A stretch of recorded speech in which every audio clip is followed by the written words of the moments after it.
Nooit eerder gingen zoveel bedrijven failliet in Zeeland. Het is donderdag 9 april. Dit is Zeeland Nu. Corona zorgt voor dieprode economiecijfers. Examen doen met handschoenen en op afstand. En Zeeland wil 53 miljoen als eerste compensatie. Dag dames en heren. In februari gingen 29 Zeeuwse bedrijven failliet. Dat is een ongekend hoog aantal. De cijfers komen uit de update van de Zeeuwse Corona-monitor.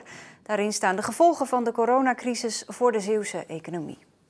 En we gaan gelijk naar economieverslaggever Remy Oppeneer. Ja, Remy, 29 failliete bedrijven. Hoe bijzonder is dat voor Zeeland?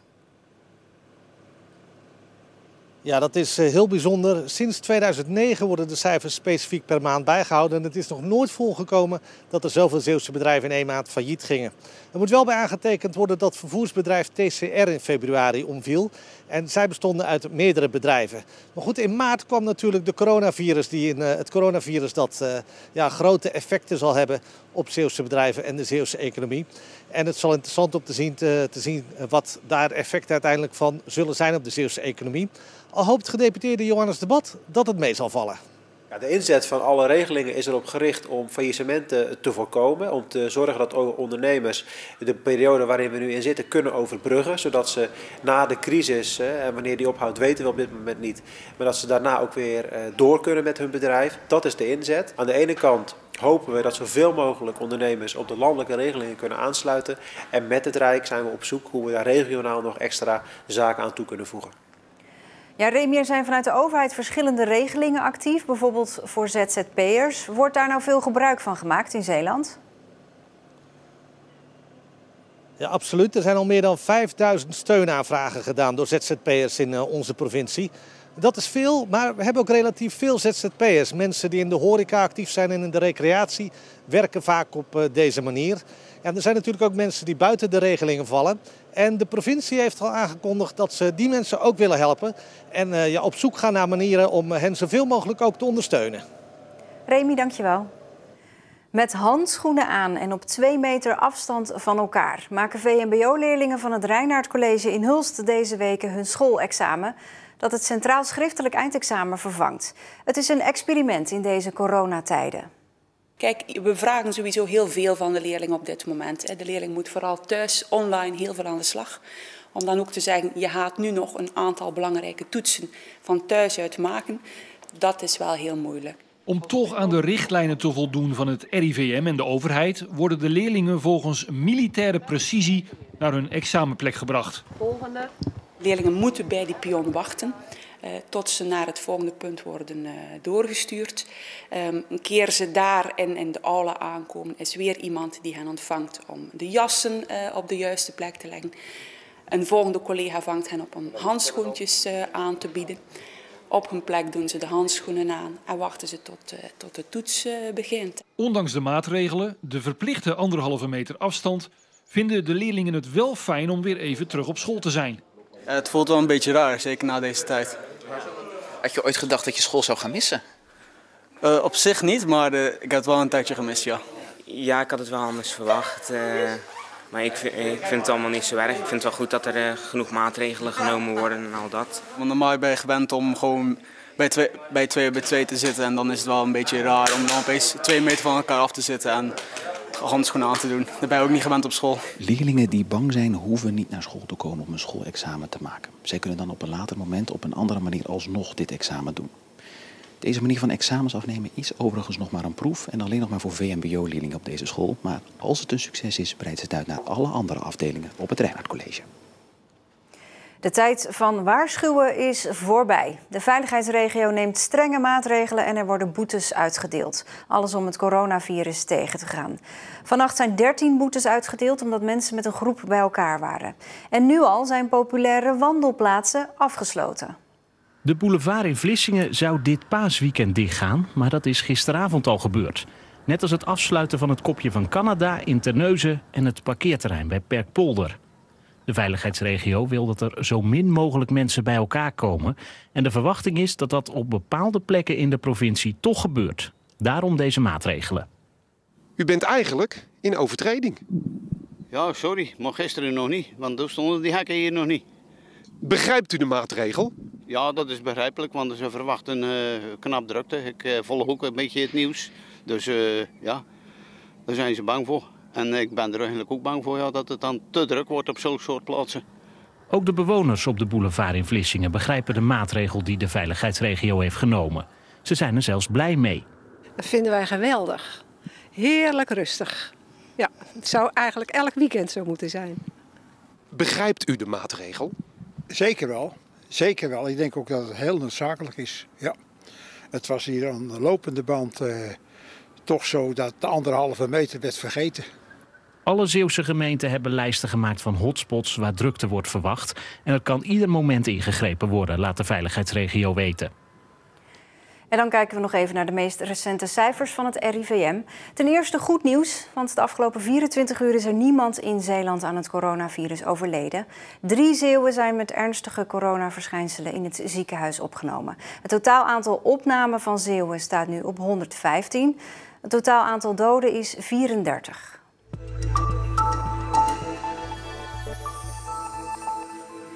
Zeeland wil in ieder geval 53 miljoen euro van het Rijk als compensatie voor het afblazen van de verhuizing van de marinierskazerne naar Vlissingen. Dat staat in een brief van gedeputeerde staten. Die 53 miljoen is op de volgende manier opgebouwd. 22 miljoen euro is al uitgegeven aan de voorbereidingen voor de komst van de kazerne, zoals infrastructuur en grondverwerving. En de overige 31 miljoen is het bedrag dat Vlissingen zou hebben gekregen aan belastinginkomsten als de marinierskazerne er wel was gekomen. Ja, en ik praat daarover verder met Dick van der Velde, gedeputeerde bij de provincie Zeeland. Welkom. 53 miljoen, het is dus voor gemaakte investeringen en misgelopen inkomsten. Verwacht u dat dit deel van de compensatie problemen oplevert? Ik kan me niet voorstellen. Ik zou me kunnen voorstellen dat als je als contractpartij vindt dat je eigenlijk op je schreden terug moet keren en van het contract af zou willen, dat je dan ook weet dat je de gemaakte kosten van de tegenpartij ook moet vergoeden. Ja, en voor de duidelijkheid, dit is dus niet die grote compensatie waar de speciale adviseur Bernard Wientjes mee bezig is. Klopt, hè? Ja, dat klopt. Ja, want dat bedrag zal hoger liggen. Nou, D66 had het over 2 miljard. Gaat het echt die kant op? Ik zou het echt niet weten. Ik ben heel benieuwd naar wat over uiteindelijk het aangeboden pakket gaat worden. Waarover meneer Wientjes mee komt. En laat ik me nou niet de fout maken om ook allerlei bedragen te gaan noemen. Het gaat erom dat uiteindelijk de gewenste effecten, de beoogde effecten van 1800 mariniers, dat we die op de een of andere manier vergoed krijgen. Ja, maar bij die 53 zijn we er in ieder geval nog niet. Dat is deel 1. Nee, want dat zijn kosten die al gemaakt zijn. Dus dat is niet de beoogde effecten. Nou heeft u regelmatig contact met meneer Wientjes, uiteraard. Voor de zomer, eind mei geloof ik al, moet er een pakket aan maatregelen liggen. Is er nou ook nog een kans dat Zeeland er slechter vanaf komt omdat het Rijk nu zoveel kosten heeft aan die coronacrisis? Ja, dat is koffiedik kijken. En ik ga niet over de portemonnee van het Rijk. Maar bent u er niet bang voor? Nee, daar ben ik niet bang voor. Nee. Wij hebben duidelijk met het Rijk afgesproken, en we hebben natuurlijk in de Tweede Kamer dat ook gezien, dat er voortdurend gezegd is een ruimhartige compensatie. Dus ik ga ervan uit dat dit toch tot de hoge prioriteit van het Rijk behoort. Ja, en dat nu niet een beetje is weggezakt. Zou ook fatsoenlijk zijn. Dank u wel dat u hier was. Graag gedaan. De eerste windturbines voor het windpark op zee, vlak voor onze kust, zijn onderweg.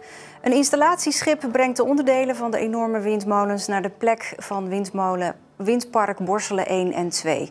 Volgende week worden ze in elkaar gezet. In totaal komen er 94 windturbines te staan en eind dit jaar moet het windpark energie gaan leveren. VC Vlissingen stopt na meer dan 100 jaar met het zondagvoetbal. Dat komt door ruzie binnen het bestuur van de club. Volgend seizoen zal alleen nog gespeeld worden met het zaterdagelftal dat in de 4e klasse A speelt. VC Vlissingen speelde op zondag in de 1e klasse. Spelers en trainers zullen op zoek moeten naar een andere club of naar dat veel lager spelende zaterdagteam moeten overstappen. En dan blijven we nog even bij voetbal. Piet de Visser, 85 jaar oud, geboren in Oost-Soeburg, struint al zijn hele leven stadions en trainingsvelden in Zuid-Amerika en Afrika af om de beste voetbaltalenten te ontdekken. Een portret van een bevlogen man met een enorme passie voor de voetbalsport. Dit is een zeldzaam beeld. Piet de Visser in zijn eigen huis die bezig is met het zetten van thee. De 85-jarige voetbalscout reist normaal gesproken nog altijd de hele wereld over om te doen waar zijn passie ligt. Het ontdekken van voetbaltalent. Die passie zat er bij de Visser al heel vroeg in. Dat scouten, dat is eigenlijk begonnen heel jong. Hij organiseerde altijd straatvoetbal. En wat deed Pietje, als kleine jongen, die ging bij andere straten verderop de beste jochies halen. En die gaf ik een zak appelen, want mijn vader was trofeer in groenten en fruit. En ze in mijn straat voetballen. Mijn straat woont altijd.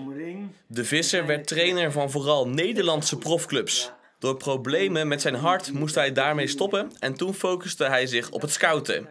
Hij reisde de hele wereld over, eerst voor PSV en daarna voor het Engelse Chelsea, waar hij binnengehaald werd door de Russische miljardair Roman Abramovich. Ik kom op zijn boot en heb daar de kapiteinstoel en ik werd gelijk in de kapiteinstoel gezet. Jij bent hier scout, vertel het eens, hoe doe je dat? Hoe is mijn elftal? Heb ik al een goed elftal? Uw elftal is brandhout.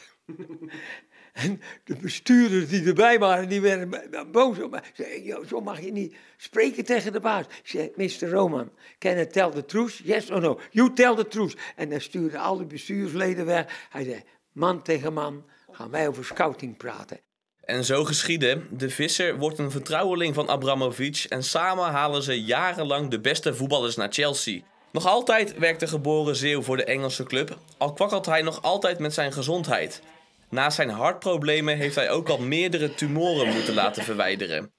Toch denkt de 85-jarige de Visser nog niet aan stoppen.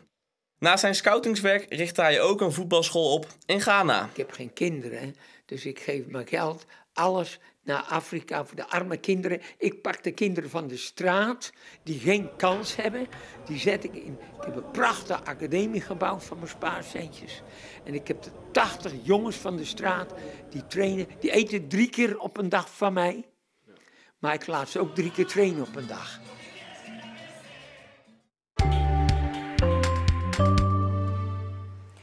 De dag begon met veel bewolking, maar het werd uiteindelijk toch nog een zonnige middag met temperaturen rond de 20 graden.